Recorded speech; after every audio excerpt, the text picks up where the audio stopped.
तो शक्ति का पर्व चल रहा है और शारदीय नवरात्रि का आज दूसरा दिन है। तो 9 दिन तक माता रानी की विशेष पूजा अर्चना की जाएगी और आज मां का ब्रह्मचारिणी स्वरूप की पूजा की जा रही है। तो अगर मंदिरों की बात करें तो भक्तों का तांता मंदिरों में उमड़ रहा है मां के दर्शन के लिए, मां का आशीर्वाद लेने के लिए। तो यहाँ पर राजधानी भोपाल की अगर बात करें तो यहाँ पर भी अलग अलग मंदिरों में, देवी के मंदिरों में भक्तों के पहुंचने का सिलसिला शुरू हो चुका है। तो आज मां ब्रह्मचारिणी के स्वरूप की पूजा होती है और आज के दिन का खास महत्व होता है।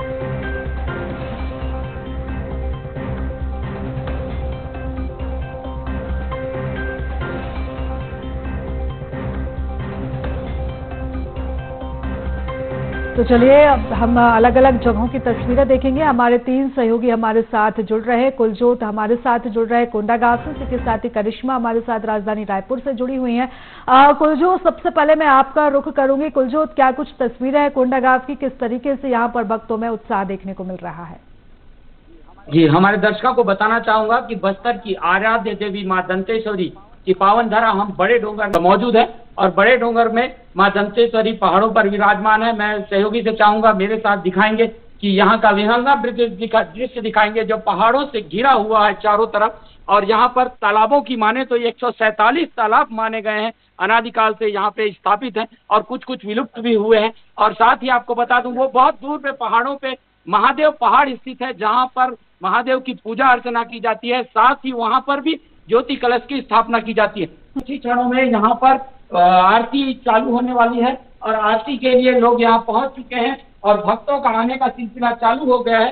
जगदलपुर में दशहरा की परंपरा है। दशहरा की परंपरा के साथ साथ यहाँ पर भी वही परंपराओं का क्रियान्वयन किया जाता है। और सबसे बड़ा विषय है जोगी बैठाई की परंपरा। अगर देखें तो जोगी बैठाई की परंपरा यहाँ पर की जाती है।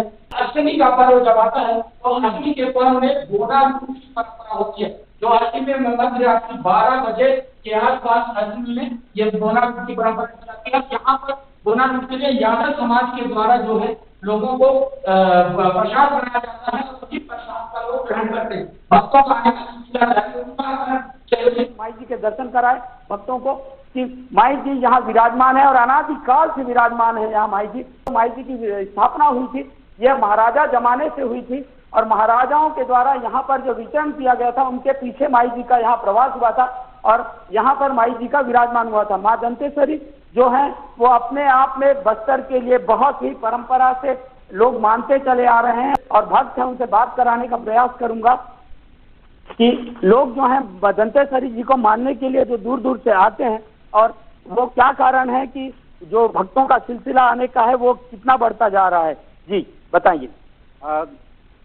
सर मैं बता दूं यहाँ पर भक्तों का आने का सिलसिला कल से ही चालू हो गया है और हर वर्ष यहाँ पर श्रद्धालु अपना मनोकामना ज्योति यहाँ पर प्रज्वलित करते हैं और हर वर्ष हम लोग यहाँ देखते हैं कि हर वर्ष 200-300 हर ज्योति कलश यहाँ पर बढ़ती जा रही है और निश्चित ही भी मैं कहूँगा कि उनका मनोकामना पूर्ण होती है, इसलिए यह ज्योति कलश भी यहाँ पर बढ़ती जा रही है। और साथ ही साथ यह बस्तर की रियासतकालीन राजधानी बड़े डोंगर पर यहाँ पर जितने भी बस्तर के महाराजा हुए हैं उनका पहला राज तिलक यहीं पर बड़े डोंगर में ही हुआ करता है। जी, जिस तरीके से आपने सुना कि बस्तर की जो विरासत काल से चली आ रही राजधानी और बड़े डोंगर को माना गया था और आज भी उसकी परंपराएं वर्तमान में जीवित हैं। जी बिल्कुल कुलजोत, बने रहिएगा आप हमारे साथ।